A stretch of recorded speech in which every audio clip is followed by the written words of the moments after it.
Whether you're someone's assistant or you're just stepping in for your manager for a week, you might need to schedule and coordinate events on someone else's behalf.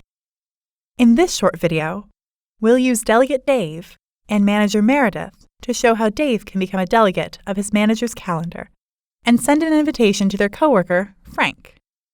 To set this up, Meredith must grant Dave direct access to the calendars she wants him to manage.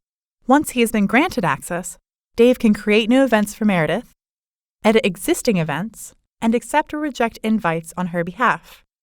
He will not, however, be able to change her calendar account settings, access her contacts, or use her task list.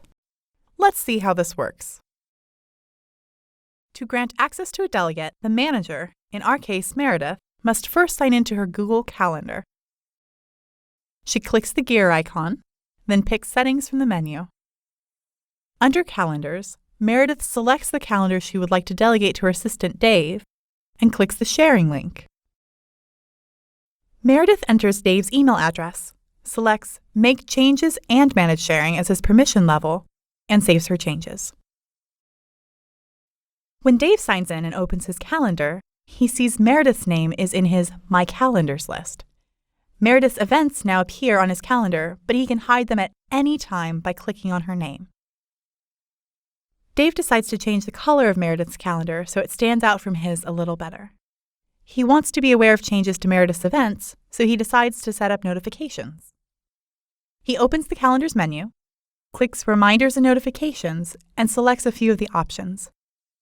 It's vital to know if events are changed or canceled at the last minute, so Dave decides to receive these notifications as text messages in case he's away from his desk.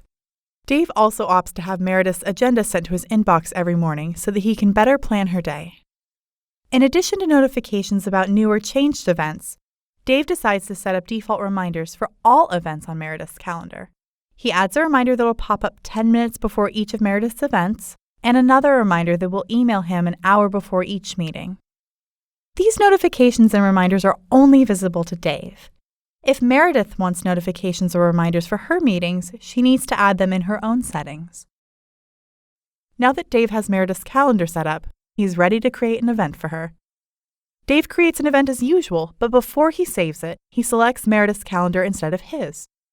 The event changes color to show that it now belongs to Meredith's calendar. Dave edits the event to enter more details, invite guests, and set up a video call. Now, when Frank signs into his account, he receives an invitation in his inbox, and the event also appears on his calendar. When Frank opens the invitation, he can see that Meredith is the event organizer, but the invitation was sent by Dave on her behalf. If you have any questions, please check out our Learning Center at learn.googleapps.com.